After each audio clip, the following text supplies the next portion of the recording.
पानीपत में 6 साल की नाबालिग बच्ची से दुष्कर्म का मामला अब तूल पकड़ता जा रहा है। ऐसे में आज महिला कांग्रेस की कार्यकारी अध्यक्ष सुधा भारद्वाज भी अपने सदस्यों के साथ दुष्कर्म पीड़िता से मिलने अस्पताल पहुंची, जहां उन्होंने पीड़िता और उसके परिजनों को सांत्वना दी और परिजनों को मामले में उचित कार्रवाई का आश्वासन भी दिया। इस दौरान उनके साथ महिला कांग्रेस की प्रदेश महासचिव आशा अहलावत भी मौजूद रही, जिन्होंने मिलकर इस कुकृत्य के विरोध में राज्यपाल के नाम जिला उपायुक्त को ज्ञापन भी सौंपा। वहीं महिला कांग्रेस की कार्यकारी अध्यक्ष सुधा भारद्वाज ने कहा कि मासूम बच्ची से मिलकर मेरा दिल दहल गया है। इस घटना ने पानीपत ही नहीं बल्कि पूरे हरियाणा को हिलाकर रख दिया है।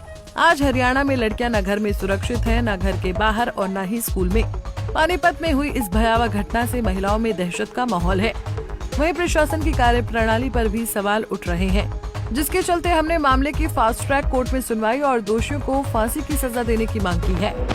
देखिए, आज बहुत ही दुखी मन के साथ मैं यहाँ पर आई हूँ और बच्ची को मिलके और देख के बहुत ही दिल दहल गया।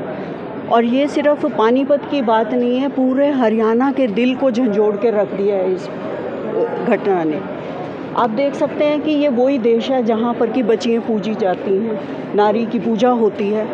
और पानीपत जो है, हमारे माननीय प्रधानमंत्री जी यहाँ पर बेटी बचाओ बेटी पढ़ाओ का नारा दे के गए थे और यहाँ पर ये वारदात जो है, हम सारी माताओं बहनों को और बेटियों को हिला के रख दिया है और बहुत ही दहशत, सबके मन में दहशत फैल गई है।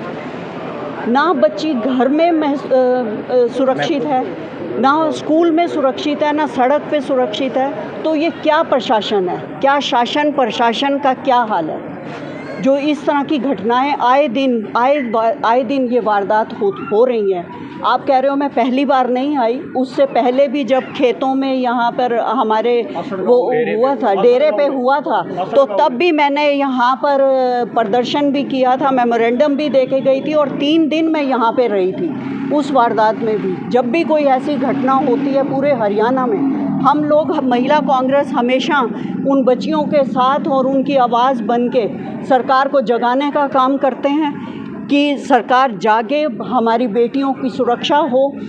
और इस जो केस है, इसका फास्ट ट्रैक से इसका फैसला किया जाए, जल्द से जल्द फैसला हो, ताकि जो है बच्चियों को न्याय मिले। और उस जिसने ये दरिंदगी दिखाई है, छोटी बच्ची के सपनों को तोड़ा है, छोटी बच्ची के सारी ज़िंदगी ख़राब की है जिसने, उसको फांसी की सज़ा होनी चाहिए। जब तक हमारे इस तरह के दरिंदे फांसी पे नहीं चढ़ेंगे, तब तक इसी तरह से घूमते रहेंगे और हमारी बच्चियों के साथ इसी तरह से अन्याय होता रहेगा।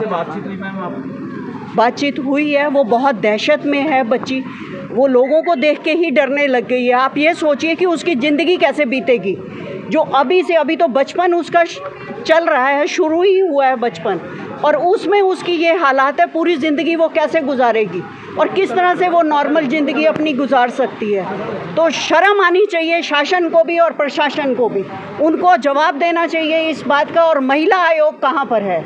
महिला आयोग किसी भी चीज़ में संज्ञान नहीं लेती, कोई भी बात हो, कोई भी चीज़ हो, और हम लोग उनके पास जाते हैं, करते हैं, और कोई किसी भी चीज़ का, किसी केस का संज्ञान नहीं लिया जाता। तो उस महिला आयोग का क्या फ़ायदा है?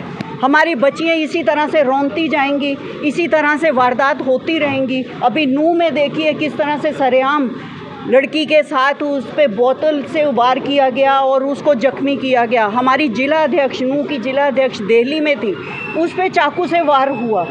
रोहतक की वारदात आपको याद होगी, हिमानी नरवाल की बात।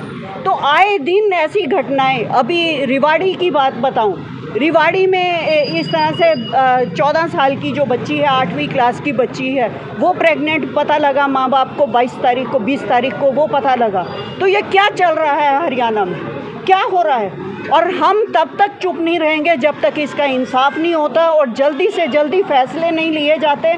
क्योंकि जब एक वारदात होती है लोग भूल जाते हैं, देर से फैसला होता है, 10 साल में फैसला हुआ, इतने उस फैसले का लोग भी भूल जाते हैं कि क्या हुआ क्या नहीं हुआ। ये फास्ट ट्रैक से जल्दी से जल्दी इस पे फैसला हो के फांसी की सज़ा होनी चाहिए और हम हरदम सड़कों पर रहेंगे। पानीपत में अगर रेप की बात की जाए तो सबसे ज़्यादा मामले पानीपत से उभर कर आ रहे हैं और यहाँ पर प्रधानमंत्री बेटी बचाओ जी। तो मैम क्या कुछ आप कुछ डीसी से मिलने जा रहे हैं क्या कुछ? हाँ, अभी हम ज्ञापन देने भी जा रहे हैं, राज्यपाल के नाम ज्ञापन देने जा रहे हैं, क्योंकि ये सरकार तो नहीं सुन रही, महिला आयोग नहीं सुन रहा, तो इसलिए राज्यपाल के नाम हम ज्ञापन देने भी अभी जा रहे हैं। और तब तक हम सड़कों पर रहेंगे, चुप नहीं रहेंगे जब तक हमारी बेटियों को, हमारी बच्चियों को, हमारी बहनों को, हमारी माताओं को यहाँ पर ये इस तरह से हमारी स्टेट हो गई है।